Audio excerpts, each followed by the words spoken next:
मैं देखता हूँ कि हमारे समाज में बहुत लोग उनका विरोध करते हैं। उनको लगता है कि ये दलितों का नेता है, ये हिंदू धर्म के बहुत खिलाफ था, ये बहुत नाराज रहता था। लेकिन उन्होंने उन परिस्थितियों को, उस बैकग्राउंड को देखा नहीं जो आज मैं आपसे डिस्कस करूंगा। आपने सुना होगा जरूर, नहीं सुना तो आप सुन लीजिए और फिर तुलना कीजिए कि आज आप जहां हैं क्यों वहां हैं। अगर अंबेडकर साहब ना होते या ज्योतिबा फुले ना होते, उसके 500 साल पहले कबीरदास ना होते, उसके 2000 साल पहले बुद्ध ना होते, तो दरअसल हम वहां नहीं होते जहां जब बैठे। क्या उन्होंने क्या झेला अंबेडकर जी ने? जब वो 6 साल के हुए, यही पैदा हुए, यही उनका घर है, मुझे बताया गया इसी घर में उनका जन्म हुआ। आप लोग कितने सौभाग्यशाली हैं कि आप यहाँ आते हैं। मैं तो पहली बार जीवन में आया हूँ। तो जब वो पैदा हुए इसी जगह है, क्योंकि उनका सौभाग्य था कि वो एक सूबेदार के बेटे थे, इसी सेना में काम करने वाले।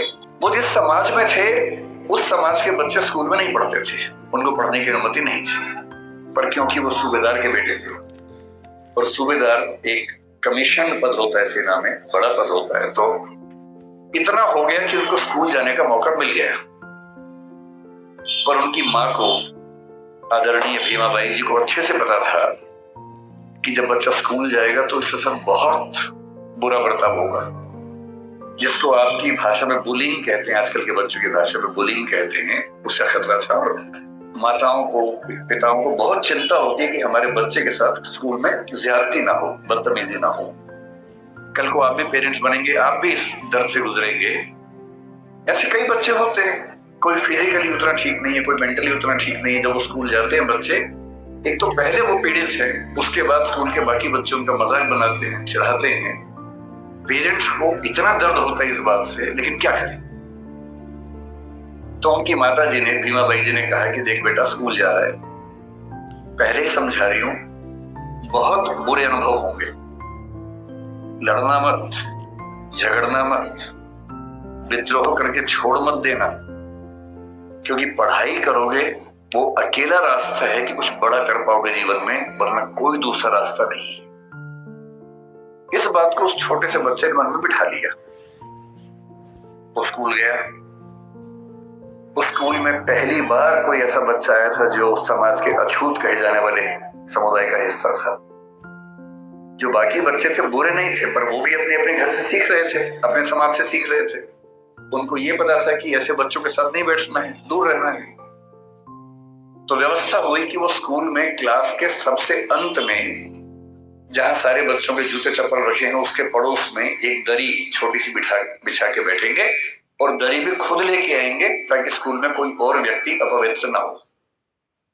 अब सोच के देखिए, इमेजिन कीजिए उस बच्चे की हालत कि एक बच्चा है, अपने घर से दरी लेके आता है, क्लास के अंत में जहां जूते चप्पल रखे उसके पास में बिछाता है, बैठता है, बाद में लेके जाता है। उसके साथ कोई खाना भी नहीं खाता है, तो वो दीवार की तरफ चेहरा करके अपना भोजन करता है जो घर से लेके आया था। उसको पानी पीने की अनुमति नहीं है। आपने ये सब नहीं झेला होगा, उस बच्चे का सोचिए। याद से केवल और केवल 110 साल पहले की बात मैं कर रहा हूं, बहुत पुरानी बात नहीं है, 115 साल पहले की बात। उस बच्चे को पानी पीना है और स्कूल में पानी की एक ही व्यवस्था है कि जो पानी का नल है या घड़ा है उसे वो नहीं छू सकता।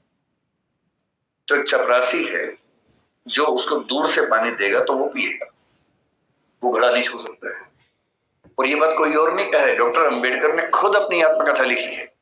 वो उस समय छप नहीं पाई थी, छपी 1990 के आसपास है। अंग्रेजी में उस आत्मकथा के कुल 6 अध्याय हैं। उसका नाम है वेटिंग फॉर ए वीजा, जो उन्हीं की पुस्तक है। उसमें केवल 6 अध्याय हैं, जिनमें से 4 अध्यायों में उन्होंने अपने अनुभव बताए हैं और 2 में बाकियों के अनुभव बताए हैं। और जो पहला अनुभव है वो यही अनुभव है। इतने बुरे अनुभवों से गुजरने के बाद इस व्यक्ति को गुस्सा क्यों नहीं आएगा? इस व्यक्ति के अंदर नफरत पैदा क्यों नहीं होती? ऐसा ही था 1848 में ज्योतिराव फुले के साथ। फुले अंग्रेजी माध्यम से पढ़े हुए व्यक्ति थे, और जब पढ़ाई खत्म हुई उनकी 1847 में, 1848 में उनके एक मित्र ने, जो कि उच्च जाति का था, कहा कि मेरी शादी है तो मेरी शादी में आना। इनको भी लगा ठीक है, चलता हूं। उसी शादी में चले गए। उस शादी में वो गए और दूल्हे के माता पिता ने जैसे ही देखा कि एक अवर्ण व्यक्ति विवाह में आ गया है, इतना खराब से उनको लताड़ा, इतना अपमान किया। और ज्योतिराव फुले कहते हैं कि वही मेरा टर्निंग पॉइंट था। मुझे इस अपमान और इस जिल्लत से सिर्फ खुद को नहीं, अपने समाज के हर व्यक्ति को बाहर निकालना था।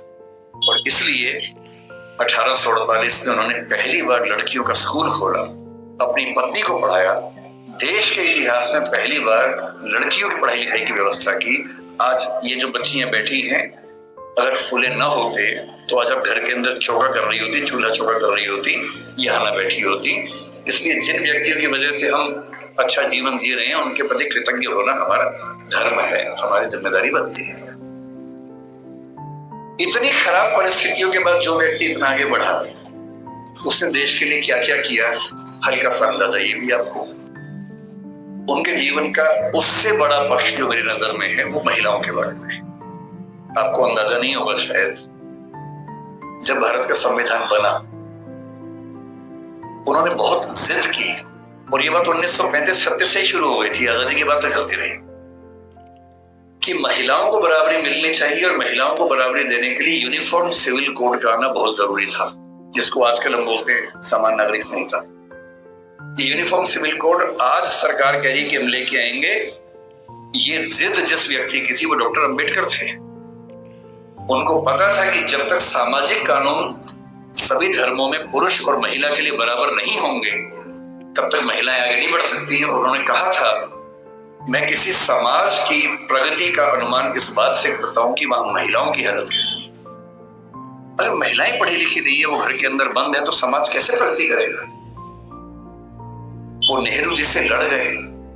जिस सरकार में वो कानून मंत्री थे, 1946 से 51 के बीच का जो दौर था, उन्होंने नेहरू जी से, जो प्रधानमंत्री थे, खूब झगड़ा किया कि यूनिफॉर्म सिविल कोड आप लेके आइए।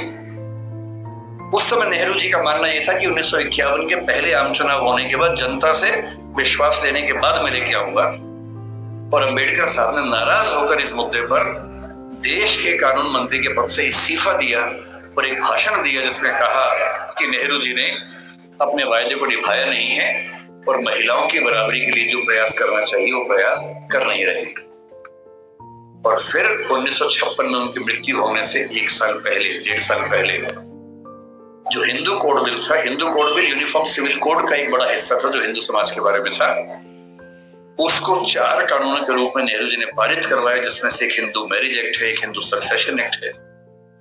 और यदि आज हिंदू समाज की महिलाओं को वो सारे अधिकार मिल पाए हैं जो हिंदू पुरुषों को मिलते हैं, तो उसके पीछे जिम्मेदार सबसे बड़ा यदि कोई एक व्यक्ति है तो वो डॉक्टर अंबेडकर है। इसलिए भारत की महिलाओं को